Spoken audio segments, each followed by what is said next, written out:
Scratch and Sniff. Last time on Scratch and Sniff. Good grief, I'm on Scratch and Sniff. My first school's matinee. I walked down as Hamlet, all in black. And then this voice from the back said, "Where's Basil?" When I was filming with Alec Guinness in Paris, I'd had too much to drink. And Alec took me out to sober me up. And I was saying, "Do you mind, Alec, if I tell you a story?" I said, "Well, the principal of RADA said to me, I would love you to become another Alec Guinness." He said, "Oh, Derek." He said, "Well, the original is doing quite well at the moment." And then the door opened and I went, "Blimey, you're Shelley Winters."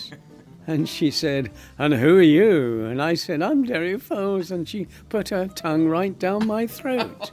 I never saw her again the rest of the evening. And I turned round, and there was Frank Sinatra. You shook his hand. I shook Frank's hand and I said something like, "I do admire your work." And now part 2 of Derek Fowlds on SNS Online.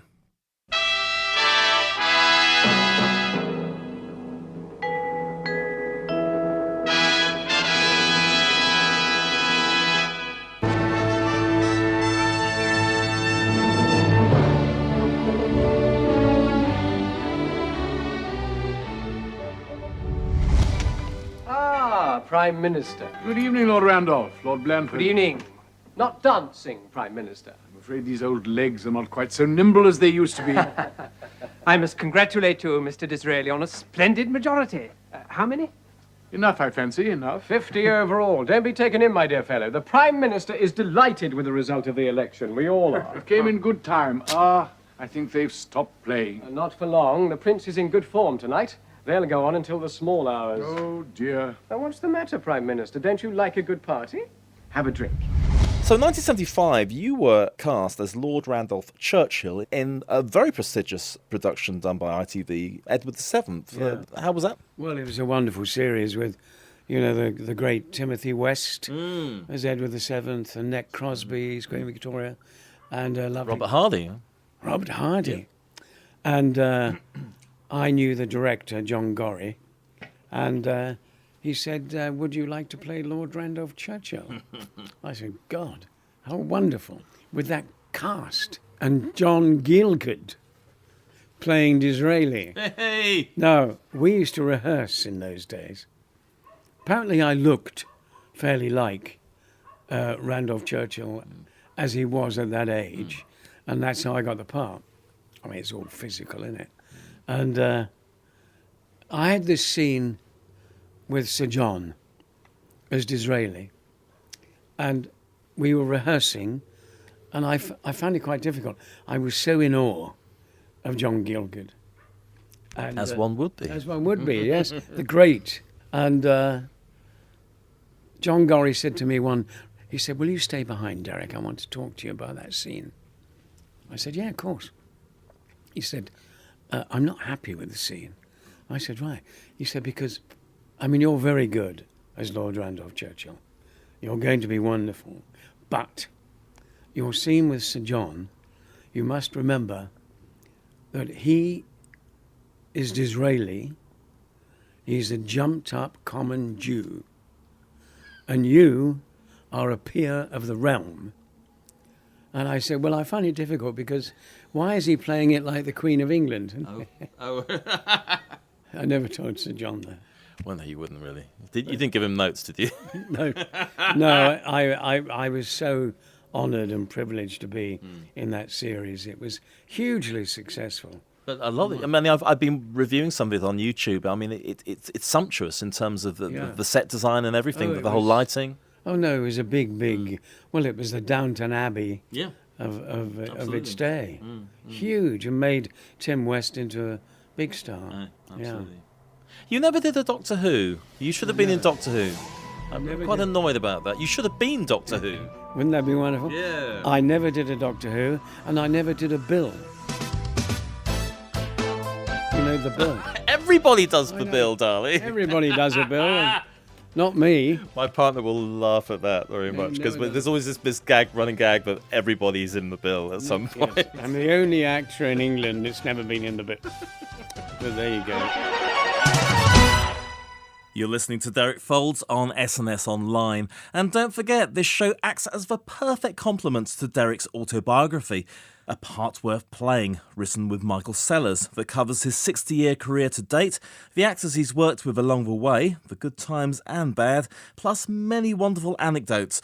Available from all good bookshops and possibly a few dodgy ones too, as well as online at phantomfilms.co.uk and audiobook read by Derek himself at renownfilms.co.uk. So, how long should we allow for this meeting? 72 hours. Fine. It's only the New Zealand High Commissioner. Isn't 72 hours a bit generous? No, I was just thinking how long we could hold the Russians. Still, if we could persuade the Americans to strengthen their conventional forces... I don't think it'll make much difference. Oh? Well, apparently the American troops in Germany are all so drug-ridden they don't know which side they're on anyway. And during the last NATO exercises, the US troops dispersed and picnicked in the woods with lady soldiers. What about the other NATO armies? Oh, they're all right. On weekdays, anyway. Weekdays? Yes, the Dutch, Danish and Belgian armies go home for the weekend. So, on the whole, if the Russians are going to invade, we'd prefer them to do it between Mondays and Fridays.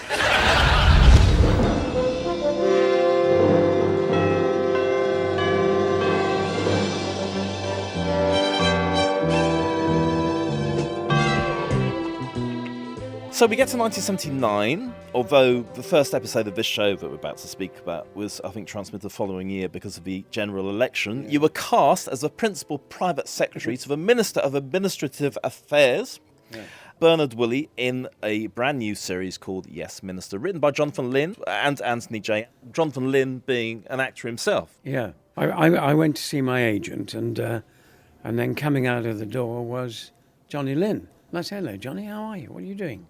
"Oh," he said, this and that, as you do. And I went in to see my agent, and I said, "What's he doing here?" You know, nosy actors. "Oh, he's thrilled. They've written this new series, and he's just cast Nigel Hawthorne." And being me, I said, "Anything for me in it?" He said, "No, nothing." Anyway, I went home. And this often happened. I went home, having seen my agent, and then he phoned up and he said, "Derek,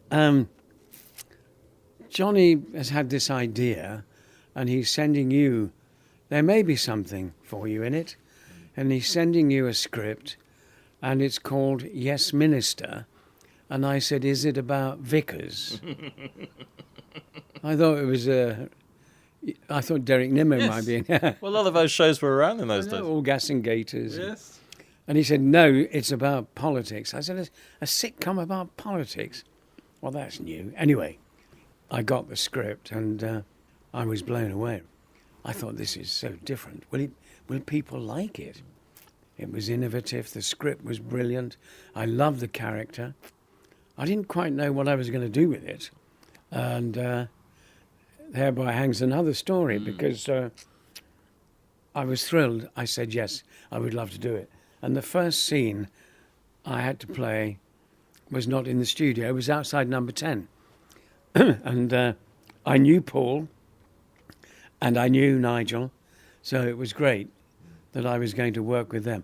Now, Paul and I were in a taxi outside number 10. And before we started filming, I thought, I know what I'll do. I'll have a terribly pucker voice, because they're all civil servants. They all talk a bit like that. And I think I might wear these little glasses. So we were going through the lines in the taxi, and Paul, lovely Paul, he said, "Derek, why are you talking in that funny voice?" I said, "Well, I thought it was rather good, didn't I?" He said, "No," he said, "it's terrible." And he said, "What? You're not going to wear those glasses. I said, I thought it was good character stuff. Yeah. He said, listen, just be you. I said, I don't know how to do that. He said, That's what John Pertwee said when he played Doctor Who. They wanted him to play it as himself. it was difficult. Yeah. And then when I said to Paul, I don't know how to do that, he said, you remember when you talked to Basil Brush? Do it like that. Anyway, Paul and Nigel became very, very close friends, and I love them and miss them, and I feel very privileged and so lucky to be a part of that show, and I miss them every day, and I think about them. Yeah, no, it was such a different, exciting thing to be a part of. It was a very slow burner, but when it went on to BBC One, in the audience we got civil servants and politicians, and they all believed we were who we were. And I remember going to number 10 with Paul and Nigel, and some chap came up to me and said, hello, I'm Bernard. I said, oh, well, I'm Bernard. He said, no, I'm Bernard. He's Bernard. And that chap over there's Bernard. We're all Bernards. Brilliant. And they really believe that when Paul became Prime Minister, and of course everyone believed that Humphrey was running the country, it was great to be a part of, and I look back on that with great love and warmth. Also very ahead of its time. I mean, with all the Brexit stuff that's going on now, there are clips of Yes Minister currently doing the rounds saying how prophetic this writing is. Well, they're showing clips after so many clips on YouTube about Sir Humphrey's theory on Europe, and why we always wanted to be in it to make a pig's breakfast of the whole thing, and it was before its time. And you must also remember that when we were doing it, we didn't have cameras in the House of Commons, so there were no Prime Minister's Question Time. People didn't really know, and that's why they believed that Yes Minister was a documentary, and because I think the three of us played it totally for truth, and that's why I remember Paul saying to me, Derek, you're acting, stop it. But I know what he means. I mean, I'm not that I've ever seen you acting. You inhabit that role, sir. Yeah. But we had such fun. I mean, when Paul used to say this was a masterclass, and then I remember he said to me once, he said, Derek, this is before the Premiership. It's when we had football, leagues 1, 2, and 3, and he said, Derek, he said, where do you see yourself in football terms? I said, I don't know, what are you talking about? He said, well, Division 1, Division 2, Division 3. I said, I haven't got a clue. Where do you see yourself? He said, well, I think Nigel and I are halfway up Division 1. I said, do you really? How exciting. So I said, well, where do you see me? He said, well, I think you're probably top of Division 2 waiting for promotion. No, we did tease each other a lot, but they were very generous because often they would brilliantly do a scene lasting 10 minutes, and I had one line at the end that got the laughs. Yes, yeah. And they did. What about the tits? On the tits line, yeah. Yes, the Sun readers don't care Who runs the country as long as she's got big tits? Yeah, dear, oh dear. I think Jonathan and Tony J had written boobs, and we had this discussion about what's funnier, boobs or tits, and I said, what tits? Absolutely tits, every time. And then Sid Lotterby, the director, well, let's shoot it both ways. And I said, well, let's do the tits line first, and you won't have to do it a second time. And he got a huge laugh. They show that clip a lot, don't they? And there are so many happy memories of those 7 years together, and we socialised together and had fun. I mean, Paul and I were in Australia together. He did the Browning version and HMS Pinafore. I was doing a play called A Rattle of a Simple Man. And, we're very close. I wonder if our favourite episodes are similar. I remember The Moral Dimension, which was the one about having all the Saudis in and not being able to drink at the big meetings. So they go off to get... Mr Jim Bean wants you on the... I think that's one of my favourites. Oh, Bernard, you are wonderful. I don't know what we'd do without you. Bernard, excuse me. Wanted in the communications room, Mr. John Walker. Johnny Walker? Yes, from the Scotch office. Scottish office. He had to. If there is one take where I'm actually laughing, and because I never rehearsed that with a straight face, because Paul was brilliant at being drunk. Yes. And when we come in, and it was Mr. Smirnoff and Johnny Walker. My parents, who were such big fans, it was event TV in our household. Yes. I mean, they just roared laughing at this. And teachers, and there is a take where they kept in where I'm slightly thinking, how am I going to get through this? Yeah. But they were brilliant. And the other one I love, well, I enjoyed all of them, but was when we locked Humphrey out. That's my other one. How extraordinary! Yeah. Ah, hello. May I speak to Sir Humphrey, please? Yes, Bernard. Oh, hello, Sir Humphrey. Sir Humphrey, hello. Hello. Bernard here. So I see. Sir Humphrey, you're just the person I want to talk to. Well, here I am in person, even better. Well, yes and no. Sir Humphrey. Yes, Bernard. The Prime Minister has asked me to remind you that it might be more convenient. That is, it might involve you in less hanging around if you were to phone through from the Cabinet Office before popping over to see us. Oh, it's not inconvenient at all. Yes, it is. No, it isn't. Yes, it is. Is the Prime Minister busy at the moment? Yes. With what? Just paperwork. Well, in that case, I'll just have a word with him. Well, he's doing his paperwork with somebody. Do you mean he's got somebody with him? Yes. Did you get quite a few good lines in that? Because I can't remember. I just remember him trying to break in. Yeah, I had more to do in Yes, Prime Minister, and that was due to the generosity of Paul and Nigel, because they had so much to do, and they did go to the writers at some point, and I didn't know this till much later. They went to the writers and said, look, give Derek some more to do, because, we love him, and he's great for us, and he's very pivotal, and it'll take some of, stuff away from us and give us a rest. Yeah, absolutely, absolutely. But that was how lovely they were. And one of the most bizarre things is you actually got to work with Margaret Thatcher, the Prime Minister at the time, in an acting role.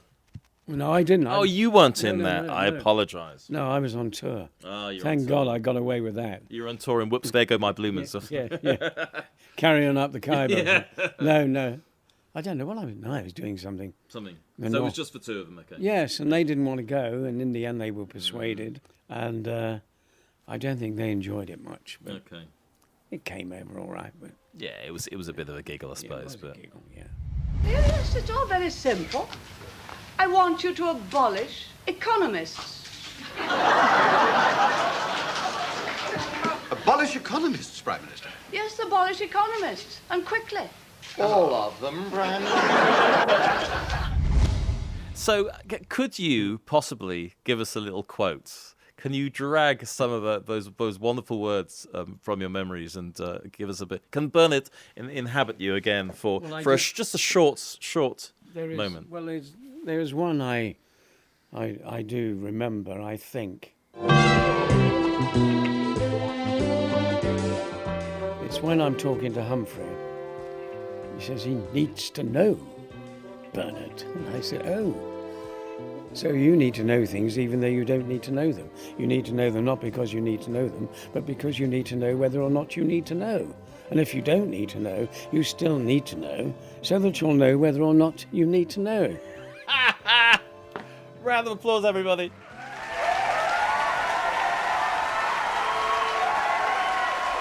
That was great. Bernard was in the room. That's Slightly older. You were telling me that Jonathan Lynn is writing something for the Brexit generation. I was. My agent phoned me up and said Radio 4 are doing.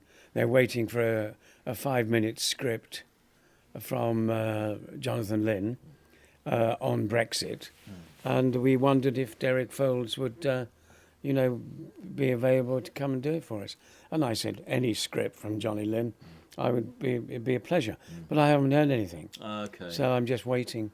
I mean, that would be such a missed opportunity if that doesn't happen. Well, they'd said towards the end of, I think it's the end of this week or beginning of next. So Okay. if it happens, it happens, So when this comes out, who knows? It might have happened. Might be on Radio 4. Radio 4. I don't know what the programme is, but Excellent. it's something to do. You did some Radio 4 Yes Ministers as well, didn't you? Yeah, we recorded 3 series. So 3 separate series, different scripts. Yeah. Amazing.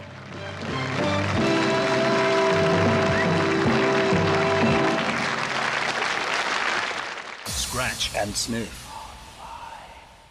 So we're on part 2 of the soundtrack of your life, Mr Fowlds. Yeah, I went to...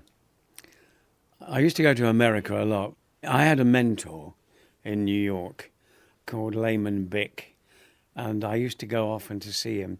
I met him when I was on Broadway in Chips with Everything, and he was a singing teacher and a voice coach, and I met a lot of his students, and they were in this musical that was a huge hit, and every time I went to see him, I used to get free tickets to go and see the matinee of this wonderful musical called A Chorus Line.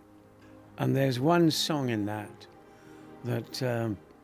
I love so much, and it sums up what we do for love.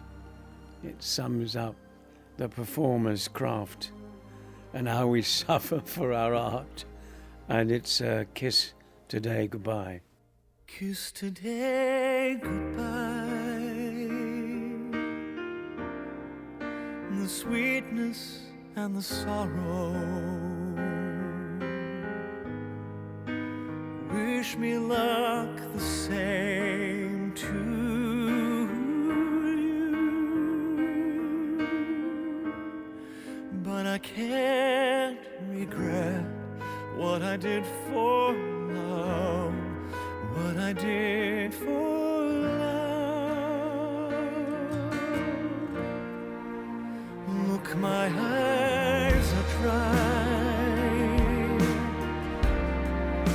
The gift was ours to borrow. It's as if we always knew, and I won't forget what I did for love, what I did for love.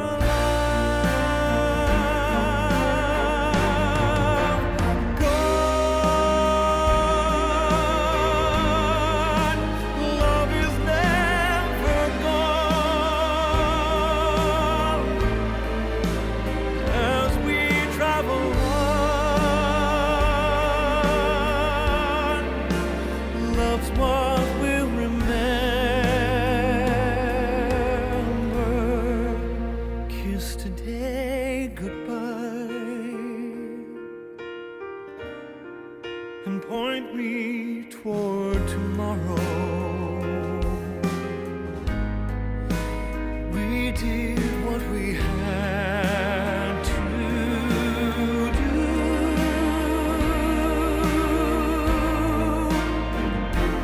Won't forget, can't regret what I did for love. What I did for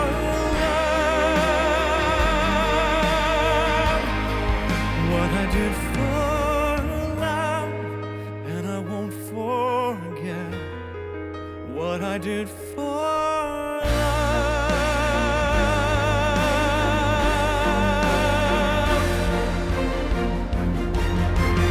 Gone,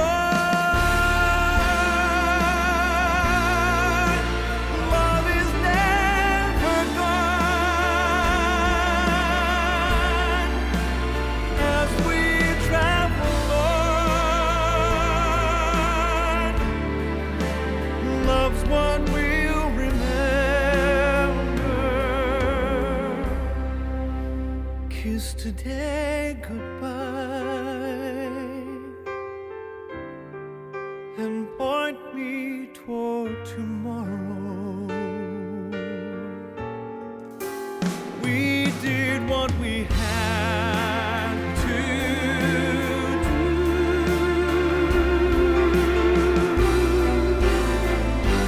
Won't forget, can't regret what I did for love. What I did for love. What I did for love.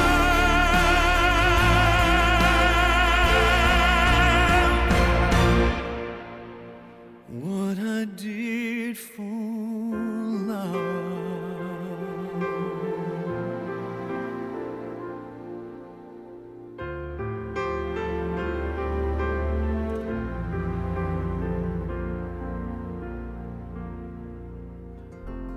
Josh Groban's second outing with us today, What I Did for Love. You're listening to SNS Online with my special guest, Derek Fowlds. What would you say your most challenging and rewarding theatre role has been over the years? I mean, you've done Broadway, all sorts. Yeah. Well, I've loved the theatre. I mean, I spent 30 years on the stage. My first West End play was The Miracle Worker with the wonderful Anna Massey. Yes. And that ran for 9 months, and I was very lucky. I used to go down to Worthing a lot. It was weekly rep in those days. Gee, how on earth did I do all that? But I played Look Homeward Angel. I played Billy Liar. You'll be a great Billy Liar. Well, I was very nearly the third Billy Liar in London, but it came off. Oh, okay. Because Albert Finney was just wonderful. Tom Courtenay played it, and I did it at Worthing, and then I toured it. So I love doing that. And then I did a play with Ian McShane called How Are You, Johnny? Oh, is that the gay one? Yes. Yeah, we called it The Loneliness of the Long-Distance Homosexual. Lorry driver, yeah. And then I did a wonderful play with Alistair Sim, the great Alistair Sim. That's extraordinary. What was he like to work with? Amazing. A genius. Very naughty. There were only 4 of us in it.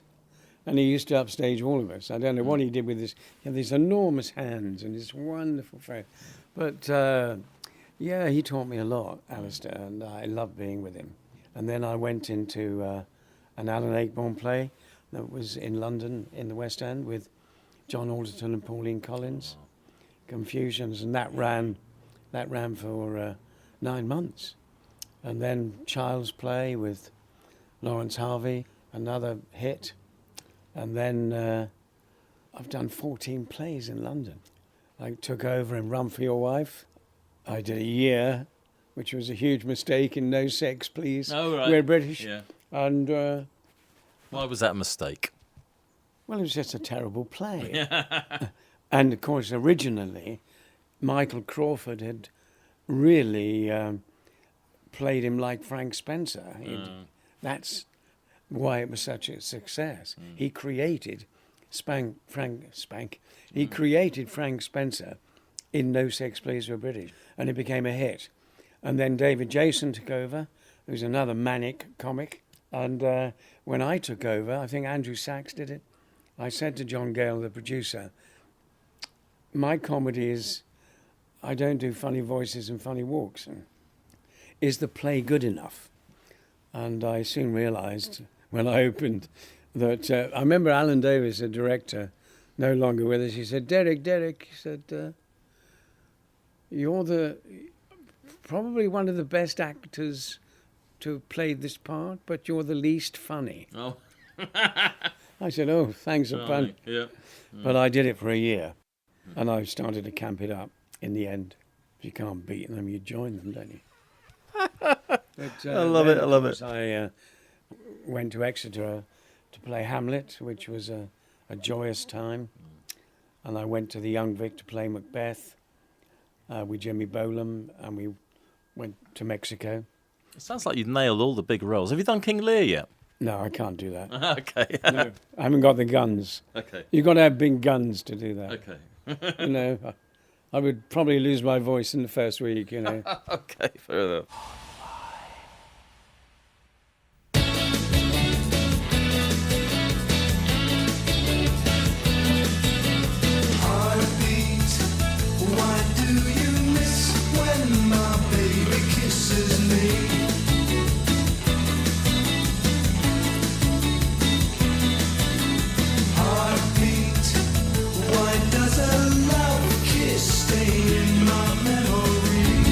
So there's this woman you've been shacking up with. The moment your back's turned, helps herself to your petty cash. Is that right? No, it's not right, because there were no shacking up, as you call it, going on. Well, how would you describe it, then? She were a guest. Oh, aye. So how much do you estimate was taken from this box, Claude? Well, at least £3. Well, it could have been 4. She often goes through my pockets. And where exactly do you fit into this sad and sordid little saga, sir? I'm her husband. Her husband? Well, it seems to me, Greengrass, you've obviously had a right little ménage à trois going on at your place. What are you talking about? It's French, Claude. I know what it is and I know what it means. It's not far short of being slander, because it weren't like that. Of course not. Well, are you going to do something about it or not? That's all I want to know. I'll call round later and get the details, Claude. I won't hold my breath. Well, what's going on, Rowan? How do you mean, Sergeant? Well, first Sweaty Betty, now Greengrass. Is there something in the water around here these days? So 1991, you get another huge part that takes over your life for 18 years, Oscar Blaketon, in Heartbeat. Yeah. Tell us about the whole process of that and working for such a long time with a regular troupe of actors. I was having dinner with my agent, and I met Malcolm Drury, and I'd just done a guest role in Darling Buds of May up in Yorkshire, and I'd never worked at Yorkshire before. And we were having dinner, and he suddenly looked at me, Malcolm, and said, "I've got an idea." Sorry, Malcolm, you don't sound like that. I've got an idea. And I said, "What is it?" He said, "No, I'm telling you, not telling you." Anyway, the next day, Caroline, my agent, said, Malcolm Drury is going to send you a script. It's called Aidensfield. It's about a young copper who goes up north, and there are going to be 6 episodes and be 6 months' work. So we're biking over the script. They used to bike scripts over in those days. Anyway, script arrived, and I read it, and I thought, well, there's only one Londoner in this, and he's only 28. I think that might be pushing it a bit. So I phoned my agent and said, I think I'm too old. She said, "Don't be stupid. They want you to play the sergeant." I said, "But he's northern. He's North Country." She said, "Well, you're a bloody actor, aren't you?" And I said, "Yeah, but I've done North Country on the stage, but will I get away with it on the telly? I'm from Clapham Junction." And she said, "If you're worried, go down and see them." So I went down to see them at the Yorkshire Television in London, and I met, the exec and the casting director and Malcolm, and they said, "Derry, why are you worried?" And I said, "Well, I'm being honest. I'm not northern." They said, "Well, look, we would like you to play this part. It's offered to you. So why don't you take the weekend and think about it?" Get on with it. And I did. And that night I was out and I met Jimmy Ormerod, who was going to be our director for the first 2 episodes. And he said, "Derry, are you going to do this or not?" I said, "What do you think?" He said, "Look, it's only 6 episodes. Grease your hair back, shout." Shout. Yeah, that's the Yorkshire way. Anyway, I said yes. And we went up to start the series, and dear old Nick Berry and a lovely William Simons and Mark Jordan were my boys. So just to confirm, this wasn't written as a vehicle for Nick Berry, because that's what I always assumed, because he was obviously the golden boy from EastEnders, had left for show, and his character is called Nick as well. It almost seemed it was trying to sell him. No. Peter Walker, who wrote all the books, they're based on the books. His pseudonym is Nicholas Ray, and he wrote Constable on the Hill, Constable in the Country, Constable up the Khyber. I don't. But there's so many books called Constable doing this, that, and the other. So it's like the James Herriot series. It hasn't come from just a TV script. Yes, but the Constable in the books is not from London. Right. So Keith Richardson, the exec, had this great idea. Who did the comic strip? Keith Richardson, I think. No. Another Keith Richardson. No, is there another Keith Richardson? I don't know. I'm sure he did the comic strip on Channel 4. Same. I don't think our Keith Richardson would think there's another one. Okay. No. Anyway, what happened was he had the idea. They sat on it for quite a while because they had the rights for the books. And then they had the idea of making at the Copper a Londoner from the Met. So you got the conflict of South versus North. They gave him a doctor wife. So you had the conflict of the medical side of it. And then amazingly, he was in the shower listening to who sang it originally. He died in a plane. Him, that one. Yeah. Anyway, him. God, he's famous.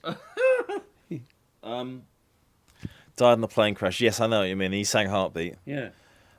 Billy Ray. No. Billy Ray. Sorry, all right. Look it up, Nick. God, Google. Buddy Holly. Buddy Holly. Anyway, and said, what a great title, because you got the heart, the medical, the beat, the copper. So you had all the right ingredients. And then they found Goathland and Whitby and all the locations, and it just hit a nerve. Great cars, great music, 60s. Quirky coppers. It ticked all the boxes, didn't it, for Sunday night viewing? But then I was filming with Nick one morning in episode 1, or was it episode 2? 2 o'clock in the morning in the undergrowth, chasing green grass. And Nick said to me, "What do you think, Dal? Do you think this will run?" I said, "Not a cat in hell's chance." Not really? It's a pile of poo. Ah. I said, so let's just enjoy 6 months' work. I bet Nick Berry loved hearing you say that. This was his big moment after he said, "No, it's going to be a pile of poo." Nick is so laid back. Oh, okay. He's one of the nicest guys you could ever with. And I think as we started to do it, I think we realised that this was something really special. And the first 6 years were amazing, really. With me as the Sarge and the other 3 boys in the cop shop. Oh, we had so much fun. And it was then that Heartbeat really caught the essence of the period. And I think they were the most successful years.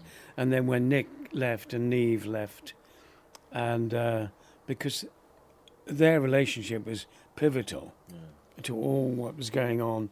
And then you had that great villain, Greengrass, who was always poaching and doing other things. But then it changed, and it had to evolve and do. And we had so many cast changes. And in the end, it became a guest-driven show in a way. And we had some wonderful guests. Would you describe it evolving more into a soap than a series towards the end? I mean that in a nice, fluffy way. Yeah, well, probably, but it was a different story every week. Yeah. And you did have a different guest star. Sure. And you had wonderful guests. You know, we had Thora Hird, Dora Bryan, George Baker, George Cole, Roy Dotrice, and Leslie Phillips. Leslie Phillips, my mum was going to get married. Well, she went out with him for a while. Really? Leslie, he was my other dad. He could have been my other dad. Oh, really? I say. Hello. Hello, yes. And, no, I worked with him on Chancer. Oh, Chancer? Yeah, I did. Clive Owen, of course. Yeah, I did that, yeah. And he was great. Yeah. So, but it wasn't really a soap. No. And because these wonderful people came in. I think what you had all the kudos of Sunday night primetime drama with all the things ticked off, and you had that the length of service of 18 years of work, but you didn't have I would imagine the same intensity of work that you have on a soap, which could like 6 episodes a week and all that sort of stuff. Episodes, I mean, when I left the cop shop and I took over the post office, and then after a year I bought the pub, and because guests were coming in, I mean, I had a lot of episodes.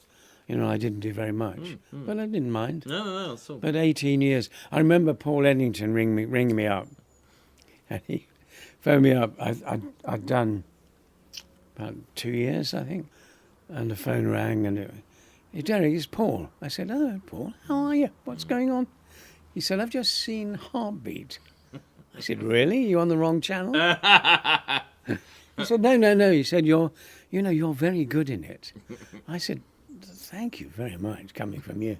He said, "Don't stay too long." And, but I did. I stayed another 16 years.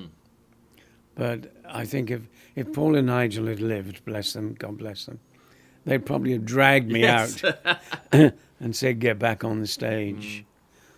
But I mean, to have all that, to have security for that length of time, but to have wonderful guest stars coming in and out, it's... Well, I mean, it's you're here at my house, and Heartbeat bought this. And, it's a very, very nice house, ladies and gentlemen, with the most awe-inspiring view. Of hills and dales and Heartbeat gave me security and which I'm very grateful for.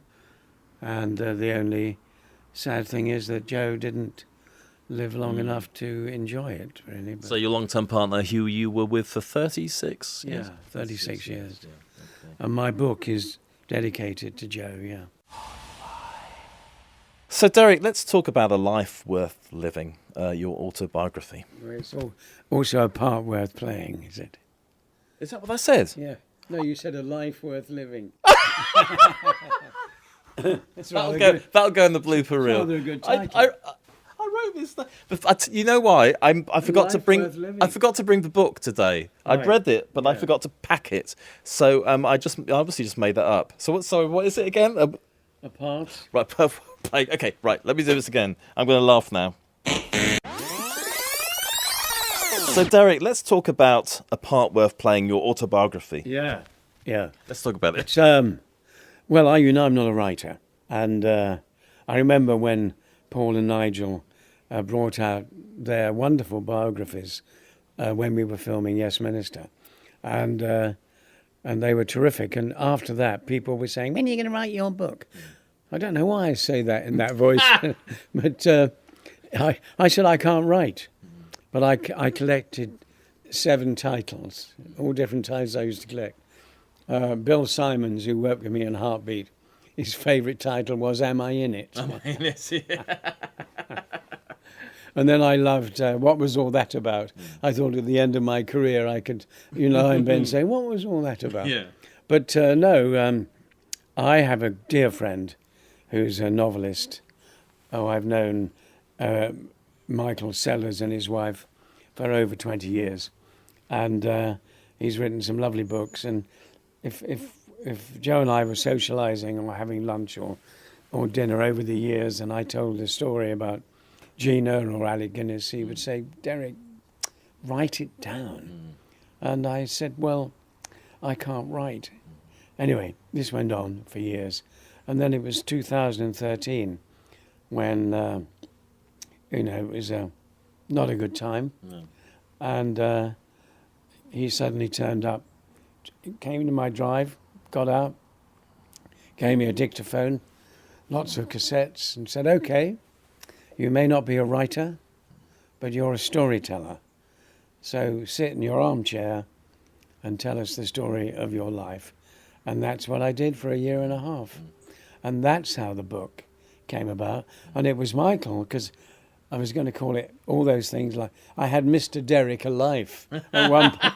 Oh, that's fantastic. I love that. But he said, and then I thought, I don't really want to relate it to Just any to one one show. thing, yeah, absolutely. And he said, you mustn't.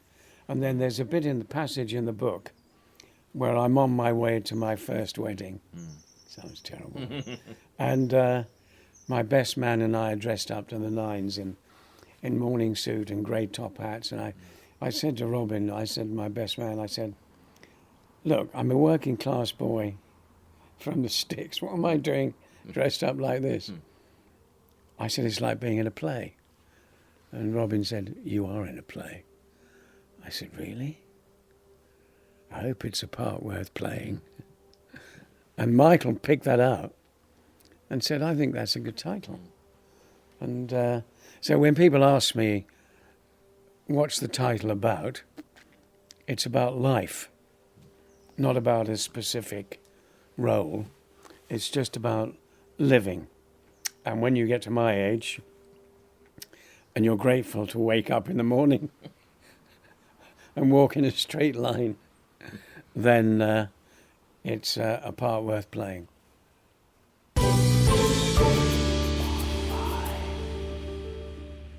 And on that note, I'm just going to give you your celebrity goodie bag, which comes in 3 pieces. There's some posh teas for you. Oh, really? Oh, wonderful. There's some posh wine for you. Good grief.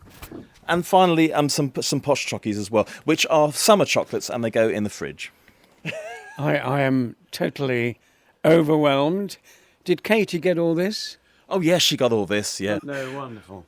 Derek Fowlds, thank you for inviting me to your house, and thank you for chatting to me today. I'll tell you, Nick, it's been a total pleasure, and I'm overwhelmed with all this. Oh. I should get highly drunk.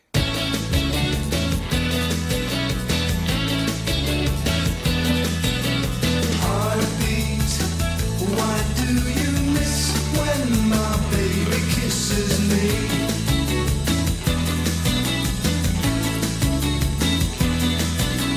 Heartbeat, why does a love kiss stay in my memory?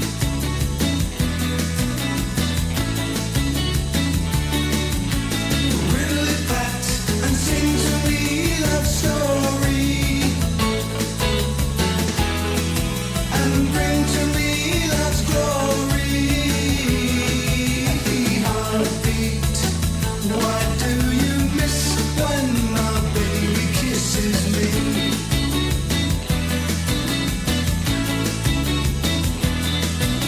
And our thanks again to the gent for this, Derek Fowlds. And do look out for his wonderful autobiography, A Part Worth Playing. That's all for today. More Scratch and Sniff soon. But until then, from me, Nick Randall, goodbye. Heartbeat.